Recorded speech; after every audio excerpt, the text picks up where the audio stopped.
Hello friends, स्वागत है आपका आपके अपने लीगल चैनल सोच पर प्रहार में। मैं हूं एडवोकेट सनी शर्मा।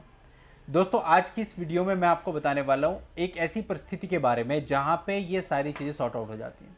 देखिए, शुरुआत में क्या होता है, मैट्रिमोनियल विवाद होते हैं, आपको धमकियां मिल रही होती हैं, लेकिन उन धमकियों के बीच बीच में आपको इधर उधर से एक अमाउंट भी सुनाई दे रही होती है कि इतना पैसा दे दो, सारी चीज़ें निपट जाएंगी। ठीक, और या कई बार अमाउंट सुनाई नहीं दे रही होती तो लड़का ये सोचता है कि भाई हम इसको म्यूचुअली खत्म कर लेते हैं। बड़े भोले हो साहब, आप कह तो रहे हो म्यूचुअली खत्म कर लेंगे, अच्छी बात भी है, और लड़की वाले भी यही चाहते हैं शुरुआत में कि म्यूचुअली खत्म हो जाए। लेकिन जब लड़की वाले मीटिंग में आपके सामने बैठते हैं ना, तो 10 लोगों से बात करके बैठते हैं और फिर उसके बाद आपको बताया जाता है कि भाई 20 लाख रुपए तो हमने शादी में खर्च किए थे, पहले तो वो दे दो। फिर उसके बाद 20 लाख की हमने ज्वेलरी दी थी, वो दे दो। फिर उसके बाद और 20 लाख रुपए एलिमनी के नाम पे दे दो, बस 80 लाख रुपए आप कर दो, बात खत्म हो जाएगी, सारा सेटलमेंट हो जाएगा। वो आप कर नहीं सकते जनरली, क्योंकि वो जो अमाउंट होती है वो रीजनेबल और आपकी पॉकेट के हिसाब से बहुत ज्यादा होती है। आप मना कर देते हो और वो एफआईआर वगैरह ये सारी चीजें दर्ज करा देते हैं। और मेरे हिसाब से उस शुरुआती दौर में आपको कभी भी हाँ नहीं कहनी चाहिए। जितने भी ऐसे लड़के हैं ना जिनको हमने मना किया, नहीं माने, वो आज 35-35, 40-40 लाख रुपए देके बाहर निकले हुए। मैं कहता हूं कि जितना गलत उन्होंने किया वो खुद को कितने जस्टिफाई करते रहे, इतना कोई नहीं कर सकता। आपकी जेब से तो पैसा चला गया, पैसे वाले थे, आपने 35-40 लाख रुपए दे दिए, लेकिन उस बेचारे का क्या जिसके पास नहीं है। और आपकी पत्नी अब पता नहीं कितने लोगों को बोलेगी, देख मेरे को तो 35 मिले थे, मेरे को तो 40 मिले थे, और 6 महीने के अंदर अंदर मिले थे मुकदमे डालते ही। तो कितने सारे लोग इंस्पायर होंगे झूठा केस करने के लिए। लेकिन आपको इसकी परवाह नहीं थी, आपको सिर्फ यह था कि मैं शुरुआत में बाहर निकल जाऊं, मेरी पॉकेट में पैसा पड़ा है, मेरे लिए 35 लाख किया है, मैं देता हूं, खत्म। लेकिन दोस्त, फ्यूचर में जब दूसरी मैरिज करोगे ना, भगवान ना करे फिर से ऐसा हो गया, फिर से 35 लाख देना। क्यों? क्योंकि आपने केवल अपने पर्सनल इंटरेस्ट को ही ध्यान में रखा। हर व्यक्ति पर्सनल इंटरेस्ट को ध्यान में रखेगा, यह मैं मानता हूं, लेकिन इसके साथ साथ थोड़ा तो अच्छे और बुरे का फर्क देखना चाहिए।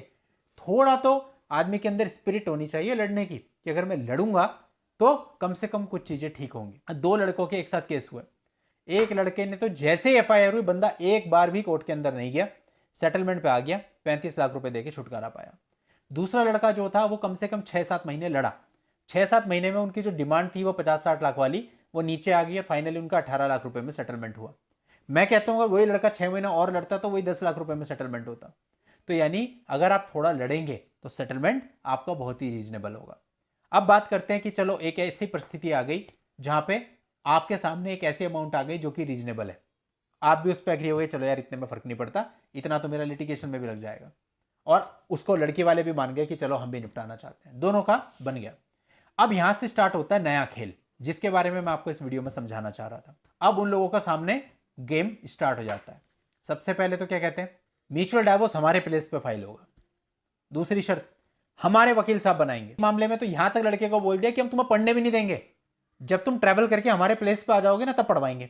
तीसरी चीज, जब म्यूचुअल डाइवोर्स फाइल होता है आपको ठीक से पिटीशन पढ़ने, अरे देर हो रही, फटाफट साइन करो, फटाफट साइन करो, साइन करा के पिलवा देते हैं, आपको पता तक नहीं लगता। अगली गलती, कई बार उसमें अमाउंट ही मेंशन नहीं होती। इतने लूप होल्स छोड़े हुए होते हैं कि आपकी वाट लग जाएगी अगर आप उस डाइवोर्स पिटीशन के आधार पर आगे बढ़े। यानी म्यूचुअल डाइवोर्स में जितना फ्रॉड होता है इतना किसी और मामले में नहीं होता। उनकी अगली शर्त अब यह होती है कि हमें 100% पैसा पहले चाहिए, उसके बाद हम स्टेटमेंट देंगे एफआईआर को वापस लेने के लिए। भाई अगर 100% पैसा तुमको दे दिया तो हमारे हाथ में क्या रह जाएगा, बेल आइकन। तो फायदा क्या है भाई ऐसे पैसे देने का। म्यूचुअल डाइवोर्स के लिए आप इतने भी ईगर मत हो कि उनकी सारी शर्तों को मान के बैठ जाओ, वाट लग जाएगी। आपके केसेज भी आप विड्रॉ कर लोगे, वो अपने केस भी विड्रॉ नहीं करेंगे, आपसे पैसा भी ले लेंगे और उसके बाद डाइवोर्स भी नहीं मिलेगा। तो अगर म्यूचुअल पे आ रहे हो तो सबसे पहले एडमेंट हो जाओ। अगर वो कह रहे हैं कि म्यूचुअल डाइवोर्स हमारे यहाँ फाइल, ठीक है तुम्हारे यहाँ फाइल होगा, लेकिन पिटीशन मेरे वकील साहब बनाएंगे, मैं वो पिटीशन आपको भेजूंगा, आप उसमें देख लेना जो भी आपको लगता है, लेकिन मैं अपने वकील साहब से कराऊंगा, वकालतनामा मेरे वकील साहब का रहेगा। पहली चीज। दूसरी चीज पैसे की, पैसा दूंगा फाइनल डेट पे, बहुत ही ज्यादा हो गया तो चलो ठीक है कुछ अमाउंट अभी बाकी फाइनल पे, ठीक, इतना आपको रखना है कम से कम। और मेन खेल पिटीशन का है। पिटीशन अगर आपके वकील साहब ड्राफ्ट कर रहे हैं तो सीधी सी बात है आपकी सारी चीजों को ध्यान में रख के बनाई जाएगी। और पिटीशन हमको ऐसी बनानी पड़ेगी कि लड़की के फ्यूचर के सारे राइट खत्म हो जाए। कहीं भी छोटा सा भी लूप होल छूट गया ना गलती से भी, उसी लूप होल को पकड़ के उसके बाद फिर दोबारा उसने केस दर्ज कर देने आपके ऊपर। तो वो सब चीजों को हमें 100% पूरा मामला क्लोज करना है कि कहीं से कहीं तक उसके पास ऑप्शन नहीं छोड़ना। इवन अगर वो फ्रॉड भी करती है कि सेकंड डेट पे अपेयर नहीं हो रही है कुछ, तो हमें अपने पिटीशन में इस तरह का कंटेंट रखना है कि कहीं ना कहीं हमें कुछ रिलीफ मिलने की गुंजाइश हो। तो म्यूचुअल डाइवोर्स में दोस्तों जाना तो आसान है, लेकिन इसे सक्सेसफुली पूरा कर देना एक बहुत टेढ़ी खीर है। कई लोग, पता है, मैंने ऐसे देखे कि वकील साहब को बहुत कोऑपरेट करते हैं, बहुत मानते हैं, बहुत सपोर्ट करते हैं, सब कुछ वकील साहब जो कहते हैं वकील साहब वो करते हैं, लेकिन एक बार उनका सेटलमेंट हो गया वो सोचते हैं तो बेकार आदमी है, अब इससे क्या बात करनी, अब तो हमारा सेटलमेंट ही बन गया।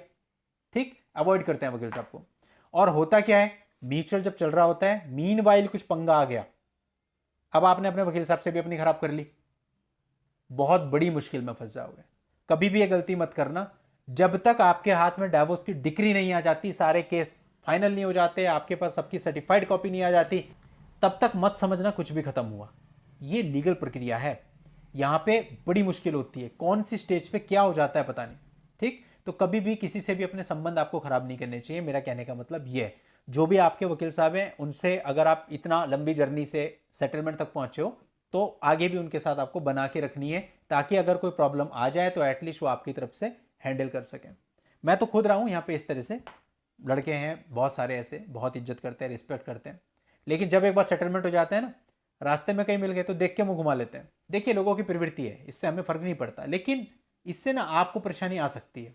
अगर भविष्य में मान लेते, भगवान करे ऐसा ना हो किसी के भी साथ, लेकिन भविष्य में अगर लड़की पलट गई या कोई और पंगा उन्होंने बीच में कर दिया ना, तो ऐसे में जो भी आपके वकील साहब होंगे कहेंगे ये तो मेरे को देखता भी नहीं, मेरे से बात भी नहीं करता, मेरे को कुछ अपडेट भी नहीं करता, तो वो भी ज़्यादा इंटरेस्ट फिर नहीं लेंगे, तो ऐसे में आप फंस जाओगे। तो आपको ऐसा नहीं करना है, आपको बिल्कुल आखिरी तक प्रॉपर एक्सपर्टीज के साथ चलना है और इन चीज़ों को निपटा करके बाहर निकल जाना है। तो उम्मीद करता हूं आपको इस वीडियो में समझाई गई सारी बातें समझ में आ गई होंगी और आप उसको फॉलो करके लाभ उठाएंगे। चलिए दोस्तों, आज की इस वीडियो में इतना ही। नेक्स्ट वीडियो में नई जानकारी के साथ मैं आपसे फिर मिलता हूं, तब तक के लिए goodbye and thank you for watching. Take care.